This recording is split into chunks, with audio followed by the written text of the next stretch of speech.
Hi again, viewers. Welcome back. Today will be kind of interesting, because today we are going to be going on another railfanning trip. So, I will show you what I'll be doing in the course of 2 days, starting from today and ending tomorrow on a Sunday. So, come out with me and let's hit the high iron. We begin our 2-day trip by making our way up to Pinole. As you can see here, our first train that we see is Bart's Fleet of the Future. Also, one thing to know about Pinole is there's an overpass that's close to the park, which was originally built by the Santa Fe Railroad and has these really nice murals.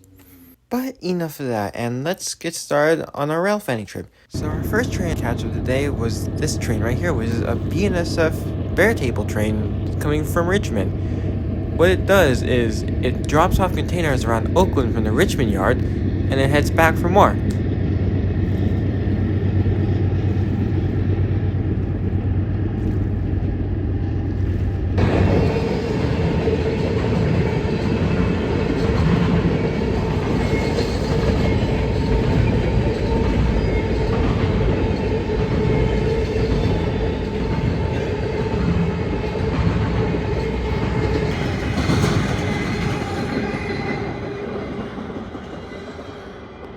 Oh, look at that. That happened. But enough of that, because we're already on to train 2 of our trip, which is this BNSF manifest train, also from Richmond.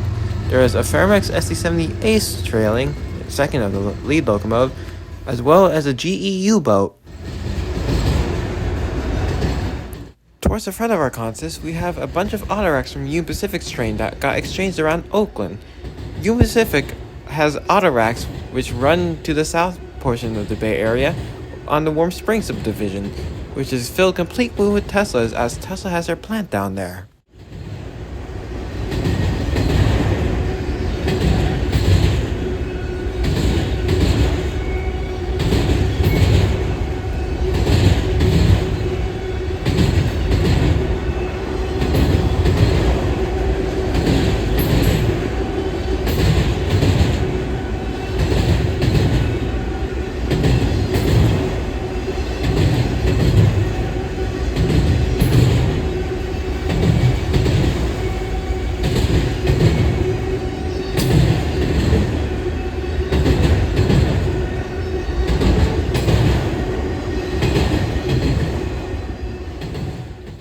It is also beneficial to have a couple freight cars that are empty between other sets that serve as buffer cars, so that way you have the lithium batteries from your Teslas being separated from your petroleum or your ethanol, which would not go together if they are being bumped around right by each other.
Out in the distance, you can get a glimpse of the next train of our trip. This is Amtrak's Capital Corridor, running from Sacramento to the Oakland Coliseum.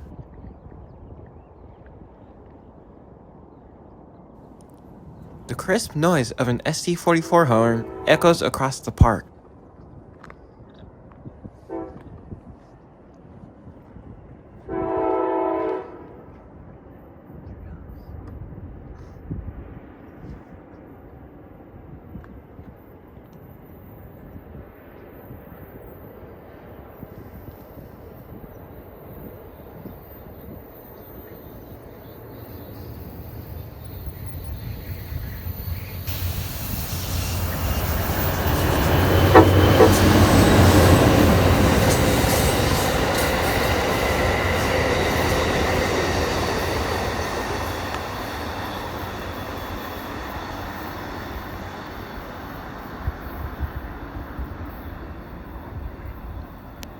After our first Capital Corridor left, I was starting to become a bit impatient as to not seeing any passenger trains, but rather only freight trains.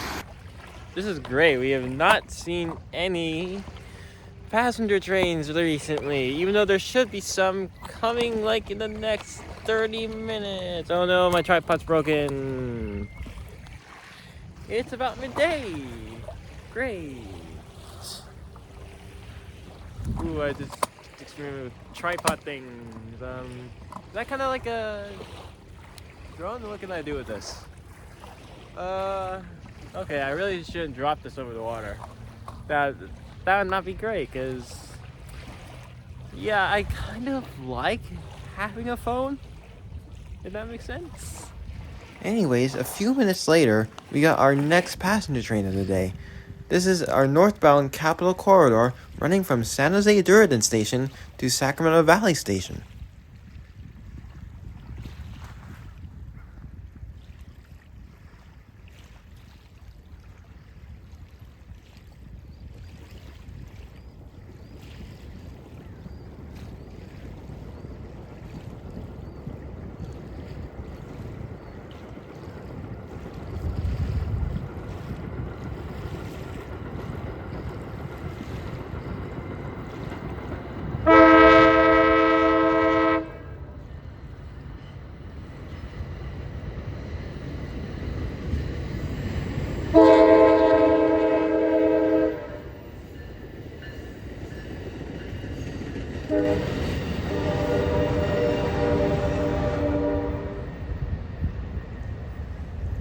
Later, while venturing around other places around the park, I found this over here. This is Union Pacific's MOW train, MOW standing for Maintenance of Way. But then our next train comes, which caught me completely off guard. This is San Joaquin's train, heading from Jacqueline Square to Brooklyn.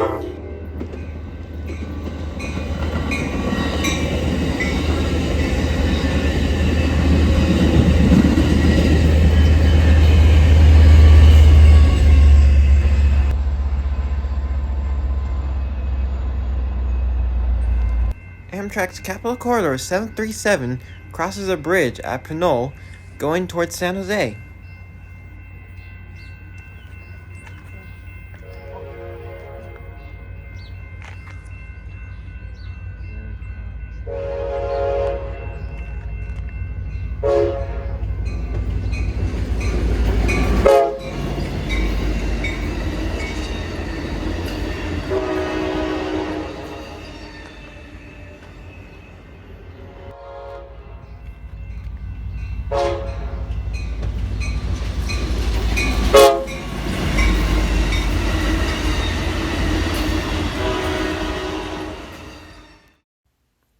Later, I go ahead and have lunch in the park's parking lot, but later, I go down Highway 4, following BNSF's Stockton Subdivision, which goes all the way from Richmond to Stockton, as the name implies.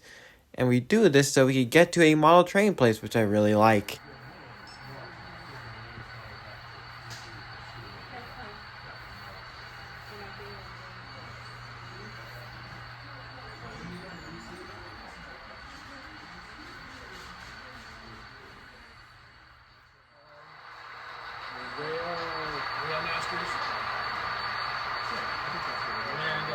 Look at the tank. Fuel tanks underneath.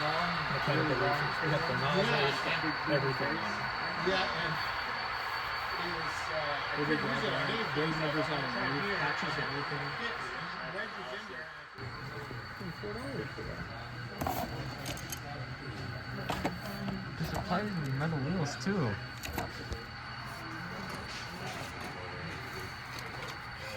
We got a bobber caboose. Do you have any end scale ones? We get like 8-tail here.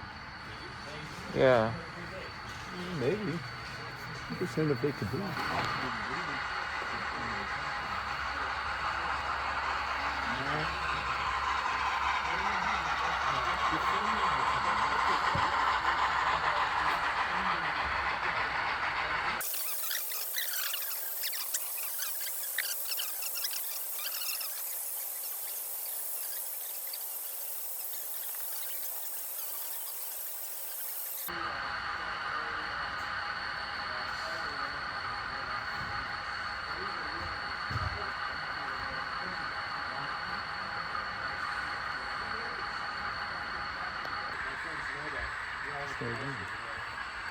You know, they have that Pennsylvania Lionel set that's set up back there.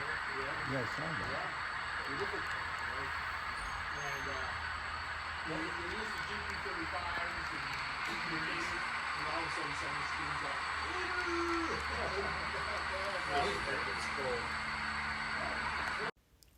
As usual, I can't help but get myself a couple of these. Well, since we got back from our trip, or day one of the trip, I picked up some stuff that I thought were really nice. So let's start with the admin things. As you can see, these are hopper cars, or like this one's a 2-bay hopper. Is this the right way to open it? Okay, do I have to do the thing where I do this thing? Oh yeah, I do see why, because these things are taped together. Anyways, here we have a XKT, as you can tell by the lettering on here, BKTY. It's a hopper car, which is now a Union Pacific hopper car. I'm not sure if you could see that. What if I change the focus on that a bit? I could just... Oh no, that made it way worse. Anyways, moving on. Here, let me just get these out of the way for you.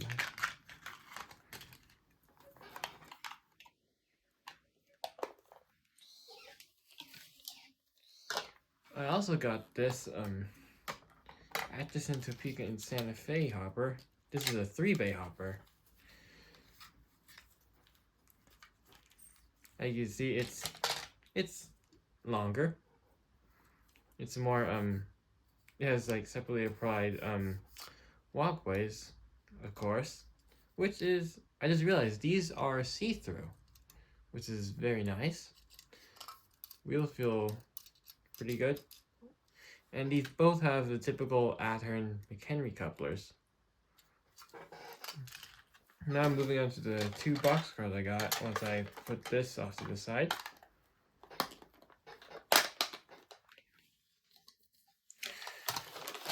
They're both under the same road name, but they're from different eras. So the first one I got right here is a double door. No, not double door from like Harry Potter. It's a double door boxcar from Western Pacific, and I just got this because I like Western Pacific. Like it's a good railroad. They had mostly 4-axle power, from what I can remember, and they ran through the area where I live. As you can see by how the top and how the bearing caps look, this is an older style freight car. Now I'll show you the more modern one. Or it's not really too modern, but rather from like, I'd say the 70s. Or like 60s, 70s, maybe 80s? Anyways, here's a, I guess like a conjointed Western Pacific boxcar. As you can see, it's not the best detailing. Let me see if I can zoom that in. But I do like the fact that it has the feather right there, like, or the newer feather, like what Western Pacific had, like a bit before they merged to Union Pacific. And also, I got this a while ago, like maybe a year ago now, but this was an ex-Western Pacific GP38. So yeah, there's a lot of Western Pacific going on here.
After a good night of rest, we were able to drive up to Old Sacramento. Along the way, we were following the Martinez Subdivision along I-680 and Interstate 80.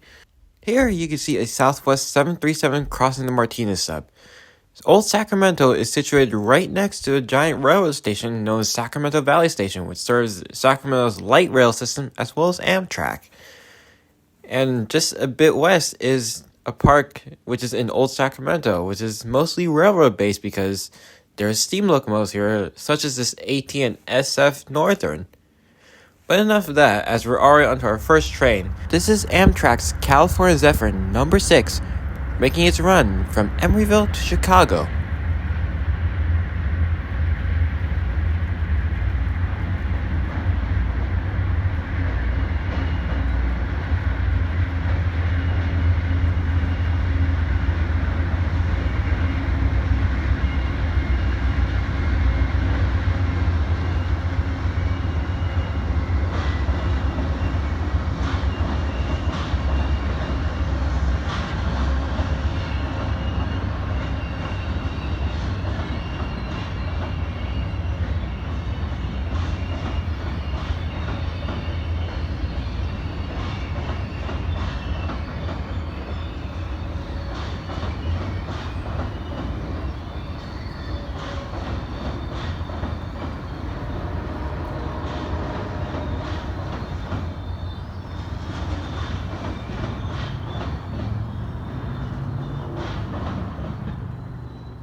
Just a few minutes later, convoying behind the Zephyr that came a few minutes ago, came Amtrak's Capital Corridor, terminating here at Sacramento.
Sacramento has a ton of iconic locomotives, as seen here, which are two of my favorites, Amtrak 281 and Santa Fe 347C. But now it's lunchtime. Of course, you get fish and chips right next to 281 and 347C. I highly recommend the fish and chips given at Railroad Fish and Chips. They're actually very flavorful and very light. But then lunchtime was cut short because just shortly after, I had to rush back over to my railfanning spot on the I Street Bridge. This is Amtrak's Capital Corridor making its way from San Jose to Auburn.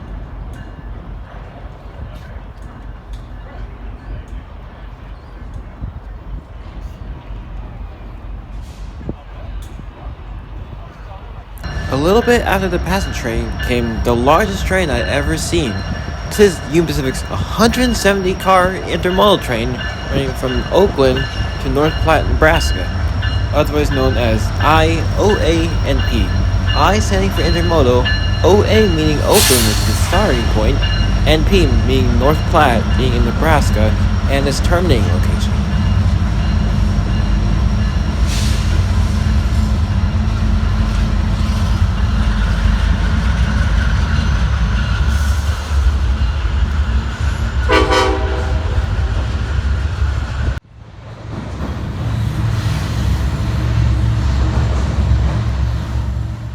DPUs are definitely needed when you're moving this much train.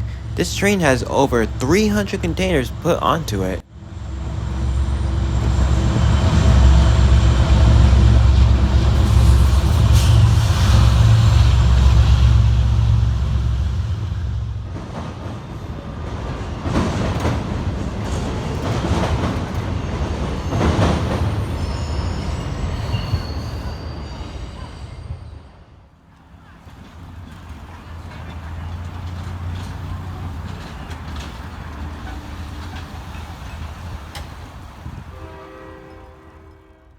Alright, of course we have these sets of freight cars that are just always here.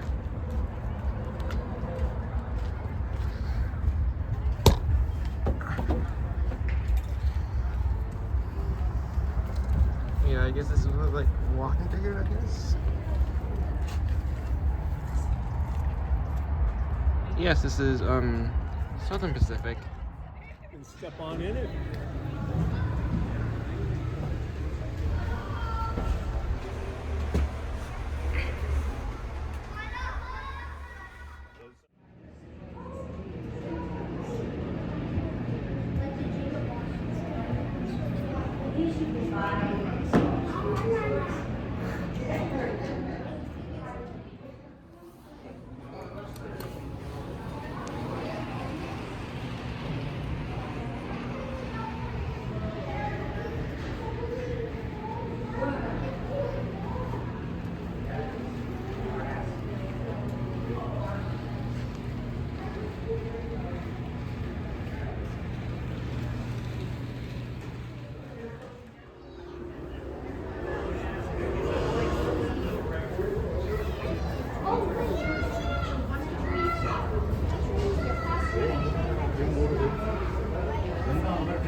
Due to a special event, I had nowhere to walk besides the railroad tracks. Here we have a Texan. Oh shoot, I should not hold my tripod while I'm doing this. I shouldn't even be up here anyways, but I don't care. This is a Texan. They blocked off the cab for some reason. The reason why I'm here is because there's some sort of party going on. But yeah, it's an oil tender. Well, guess what? We didn't see too many trains besides maybe a Capital Corridor, but we did see some trains in the museum. They weren't obviously running though. So I'd say I saw a bit more at Pinole than over here, but I still saw some trains. That's a good thing.